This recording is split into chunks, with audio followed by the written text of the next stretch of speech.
लोकसभा चुनाव और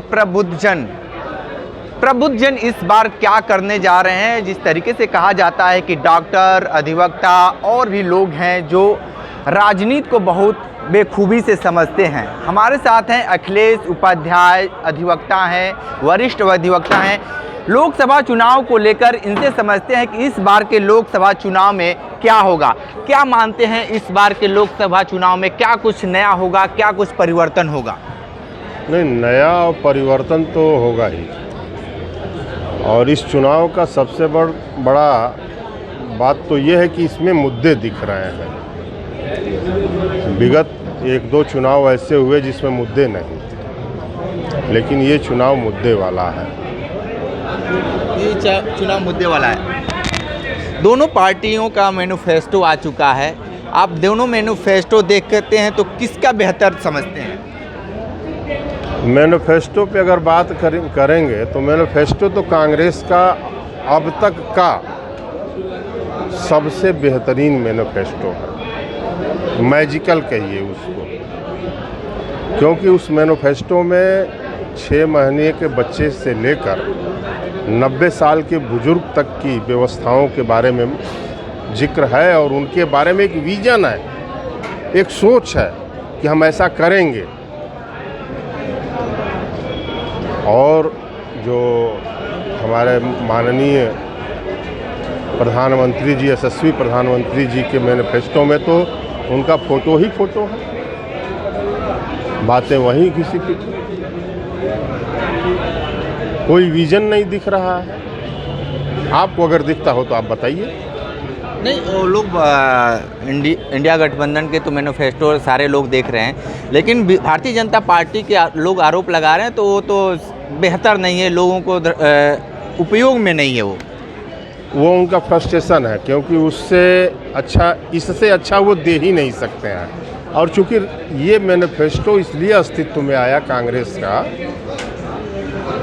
कि उसके नेता ने नापा, वो पैदल चलकर जो 4-4.5 हज़ार किलोमीटर उसने पैदल चला, तो हर छोटे से बड़े तबके का, आदिवासियों का, विकलांगों का, महिलाओं का, यानी कि आप एकदम समाज का डिसेक्शन कर दीजिए।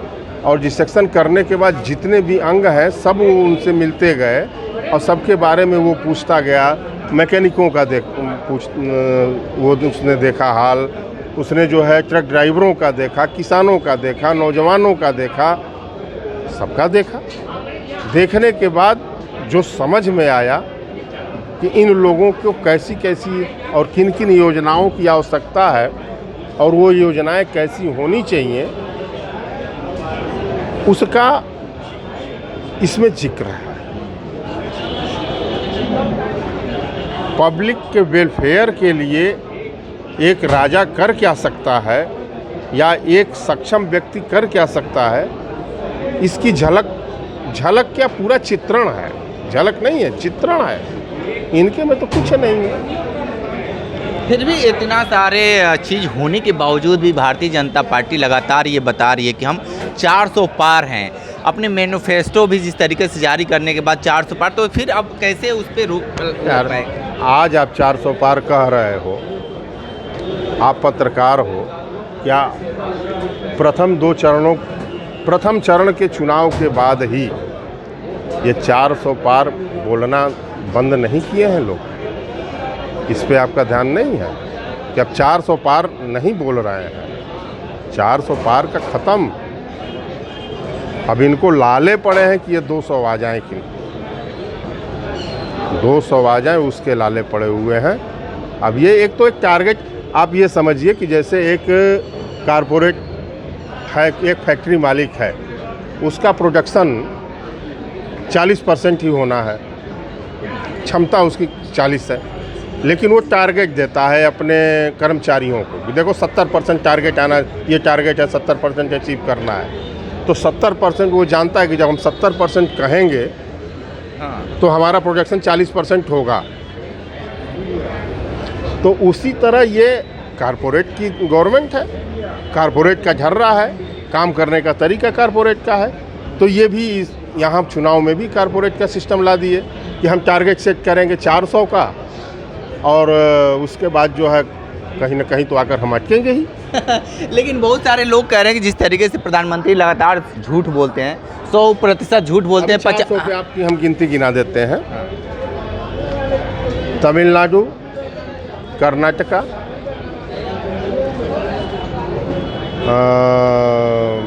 तेलंगाना, आंध्रा, केरल, ये साउथ की सीटें हैं। यहाँ कुल 153 सीटें हैं, 153 या 155 सीटें। लोकसभा में 543 सीटें ही पर ही चुनाव होंगे। 155 सीटों में आप तेलंगाना में 5 और कर्नाटक में 28, मैक्सिमम पॉइंट थे आप, अधिकतम 33। इस बार उस कर्नाटक में इनकी कमी होगी। रेवन्ना साहब, बलात्कार तो इन लोगों का संस्कार है, इसलिए संस्कारी पार्टियां हैं, इस पर कोई ज़्यादा बात करना नहीं है। लेकिन फिर भी कर्नाटक ये माइनस होंगे तो 33 से घटेगा। 143 में से 155 घटा दीजिए, काफी गिरावट हो रहा है। तो 155 वहीं निकाल दीजिए। जब 155 143 में से निकालेंगे तो कितनी सीटें बचेंगी? 388। अब 388 में से वहाँ वो 33 थे, 33 में से भी घटेंगे, निश्चित है घटना है। अगर मान भी लिया जाए कि 33 वो पा जाएंगे, लेकिन पाएंगे नहीं। तेलंगाना भी घटेंगे, कर्नाटक भी घटेंगे। तो जब वहाँ से घटेंगे तो क्या 388 सीटों में से 388 ये पूरा पा जाएंगे? अगर 388 ये पूरा पाएं और उन 33 में से 20 पा जाएं, तब ना ये 400 पार जाएंगे। यानी जो 400 का जो नारा जुमला है यार, जुमला है, जुमला है। अच्छा ठीक है, ये बताइए कि जिस तरीके से इस समय जो सरगर्मी बढ़ती जा रही है लगातार, आप क्या मानते हैं, आपकी राजनीति क्या कहती है? और खासकर ये पूर्वांचल का बेल्ट लेकर अगर माने तो क्या मानते हैं इसको, क्या किस तरीके से देखते हैं आप? देखिए, हिंदुस्तान में गरीबी ज़्यादा है और इनके कार्यकाल में तो हंगर इंडेक्स में कहाँ आ गए, आप लोगों को पता ही होगा कितने पायदान पे हम हैं। डंका बज रहा है विश्व में। और गरीबों का, पिछड़ों का जो बात करेगा वही देश पर राज करेगा, ये अब आ रहा है। इनकी जो धर्म की जो अफीम इन्होंने चटाया था, उस अफीम का नशा भी उतर रहा है। धर्म की अफीम जो चाट लोग लिए थे, उसका नशा अब उतर रहा है। यानी ज़्यादा नुकसान होने वाला है बीजेपी को? बिल्कुल बिल्कुल नुकसान होगा। अरे हाँ, ये 30 से 40 सीट जीत जाए, यही इनकी बड़ी चीज़ है। उत्तर प्रदेश में 30 से 40 सीट जीत जाए, यही बहुत बड़ी बात है। ये कहाँ है, किस भ्रम में है? इनका क्या है? अग्निवीर योजना, ओल्ड पेंशन ख़त्म करना, तमाम ये जो इस ढंग की तुगलकी फरमान की योजनाएं ये लाए।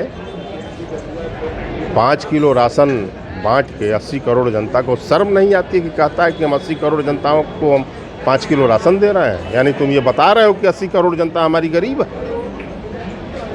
उनके उत्थान की नहीं सोच रहे हो कि क्या किया जाए कि उनके लाइफ स्टाइल में परिवर्तन हो। उनको बस उतने पर रोक दो, बस लाले पड़े रहे खाने के। ठीक है, तो आप सुन रहे थे अधिवक्ता अखिलेश उपाध्याय को। बहुत सारी इन्होंने बात बताई है चुनाव को लेकर, अपना भी ये एक मानक बता ही दिए हैं कि यूपी में क्या होने वाला है। विशेष इंटरव्यू कर रहे थे, तो हमारे साथ बने रहिए न्यूज़ बकेट के साथ। हमें दीजिए इजाज़त, नमस्कार।